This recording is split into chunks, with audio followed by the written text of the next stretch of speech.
Hi, this is Jaya. In this video, we shall see literature as aesthetic structure through formalistic approach. The most influential critical method of our time is the formalistic approach. It has established its unofficial organs of journalism like the Kenyan Review, the Sewanee Review, Accent and the Hudson Review. Coleridge says that a literary piece exists in its own way. Poe's principle of the unified effect of a work of literature may be listed in the ancestry of the modern movement, and Henry James's scrupulous attention to the matters of his own craft has probably given direction to Eliot and Blackmore.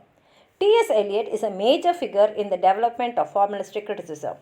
Under the influence of Pound and Hume, he announced the high place of art as art rather than as an expression of social, religious, ethical, or political ideas, and advocated the close study of the text of the works themselves.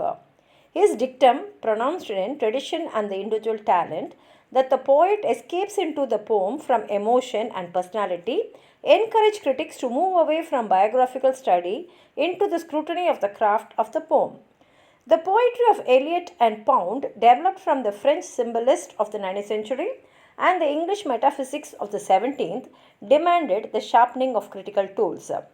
I.A. Richards' Principles of Literary Criticism, with its analysis of the poem-audience relationship, was to give impetus to the psychological approach, so his work with Ogden in The Meaning of Meaning laid the foundations of the semantic approach in literary criticism.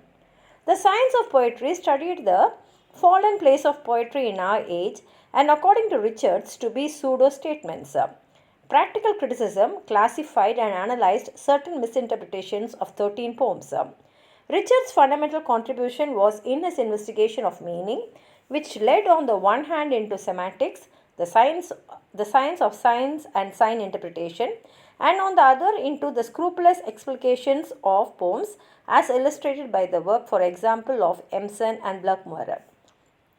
Besides the important contributions of Eliot and Richards, was the reaction against the Victorian and neo-humanist emphasis on the moral uses of literature, the academic interest in the historical and literary tradition and the biography of the author, and the willingness of impressionists to make of each literary expression an odyssey of the critic's personality. It is also likely that there was some reaction against a Marxist stress on social values and the psychological stress on the neuroses of writers. The central position and many particular applications are to be found in Brooks and Warren's understanding of poetry. So vigorous a movement was bound to be attacked. R.S. Crane has protested the establishment of Brooks' paradox or of Ransom's texture, Tate's tension or Emerson's ambiguities as a sole principle of poetry. This goes along with Elsie Knight's and F.R. Lewis's accusation that Emerson and Richards have isolated one part of the work of art for examination, forgetting the poem as a totality. Even John Crow Ransom, the dean of the group, has protested in commenting on Brooks' well-wrote urn the use of analysis to such an extreme that the sense of the whole is lost in the study of a part. R.B. Blackmore writes that other methods are necessary to determine its greatness.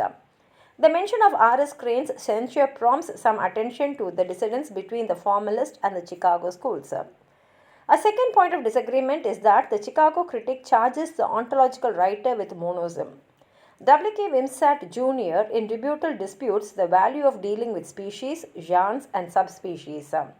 He also arraigns the neo-Aristotelians for going outside the poem, not to history, psychology, or morality, but to a theory of the genre by which to judge the particular instance. This leads to the fallacy of evaluating a work according to the intention of the author. The quarrel is really between Saul and David. The kinship can be seen when the exposition of theory is abandoned and the critical performance begins. Compare, for example, the study of Sailing by Byzantium by Elder Olson with that of Among School Children by Brooks. In the well-wrought urn, probably no approach can boast so many brilliant practitioners as the formalist. Emerson, Blackmore, Tate, Ransom, Clint Brooks, and Robert Penn Warren are the best known. If you have anything more to add on to what I've said, please write it in the comment box, like the video, share it with your friends, and if you have not subscribed my channel, please subscribe and support. Thank you.